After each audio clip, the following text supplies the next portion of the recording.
Hello guys, magandang araw sa inyong lahat, no. Welcome ulit sa YouTube channel natin. At maraming salamat po ulit sa mga subscriber natin na patuloy na sumusuporta sa ating mga video, no. So guys, today meron tayong tetestingin itong ICOM 02 Alpha, no.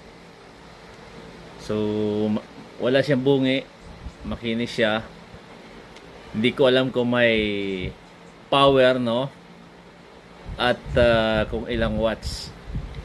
So ito yung mga collectible na radio, ito yung matitibay.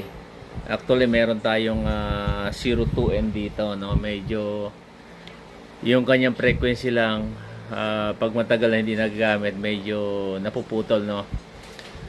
So ito ginagawa tong portabase kasi meron siya ritong DC in na pwedeng idirekta sa power supply, no. Hindi mo na kailangan gumamit ng eliminator. So gagamitan natin to ng digital SWR power meter, guys, no. Surecom, no, Surecom SW102. So malalaman natin kung ilan pa yung output power nito. So wag nating patagalin, let's go. So guys, ito yung gagamitin natin SWR Surecom SW102. Ito yung antena niya, connected, no. Ang antena natin ay Diamond X700, no. Tapos ito yung connector niya. Ayan, no. Yung passcord niya. Okay. So ito first time ko to na nilagyan ng power, no. Ito yung DCI niya, guys, no. So here we go. Oops, pihitin natin. Okay. So guys, meron siyang frequency, oh. So buo naman siya, wala pa siyang kumakayat na tinta, no. Try natin lagyan ng ilaw. Ayun lang, pundi na yung kanyang ilaw, no. Pero madali naman natin lagyan yan. Okay. So ito yung kanyang dial squirts.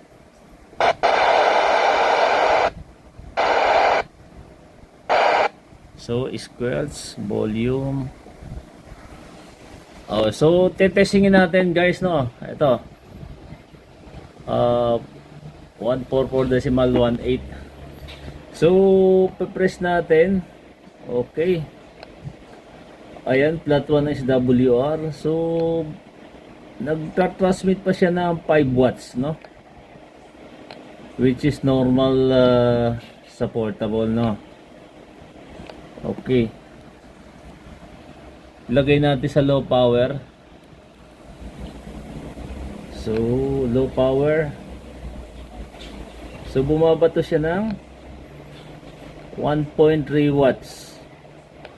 So okay pa yung kanyang low power, no.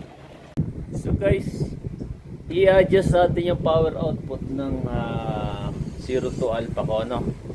Ito, nabuksan ko na. So papakita ko sa inyo kung paano i-adjust, no.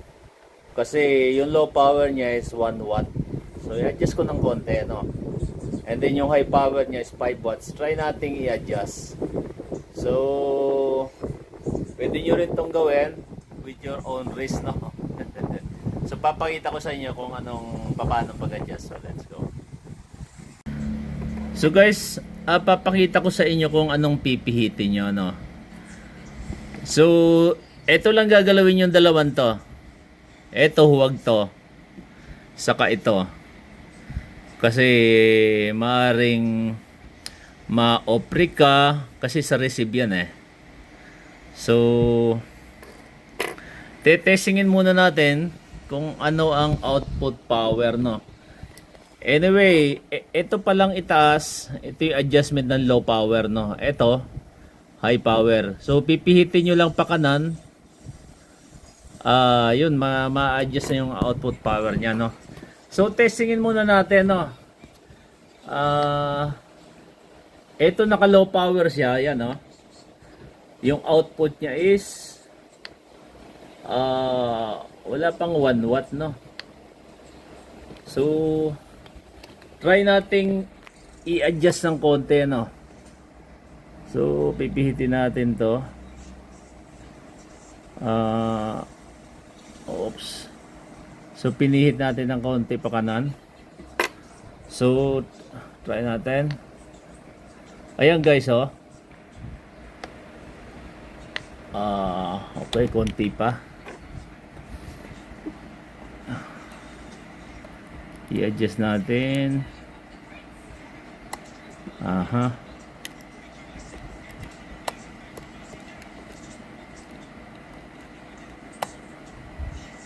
Okay. So ayan. So 1 watt na siya, no?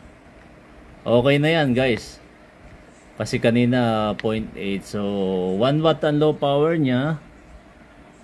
I-high power natin. So sa high power, tingnan natin. So 5 watts, no?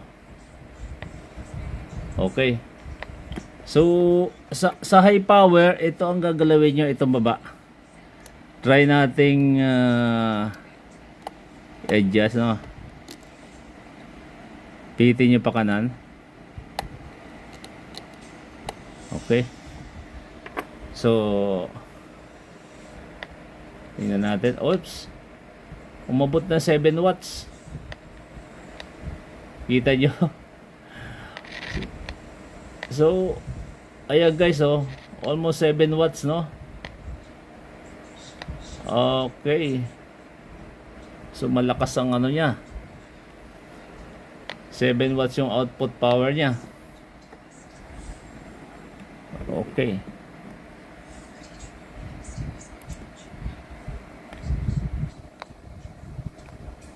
Alright. So guys, naka low power. So ayan yung kanyang output, oh. Mahigit ng 2 watts, no? From almost 0.8 watts lang, no?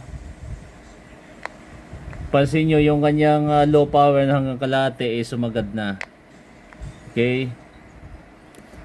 And then yung high power niya is ayan, no?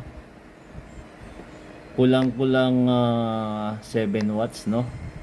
Try nating lipat ng 145.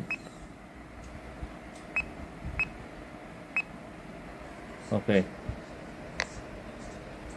6.8 watts. So okay na, almost 7 watts, no? So ganun lang kadali guys, no? Kung gusto nyo i-adjust yung output power ng ano nyo 02 series, so yung itaas ito, yan yung adjustment ng low power. Then ito, high power. Okay guys, so thank you for watching.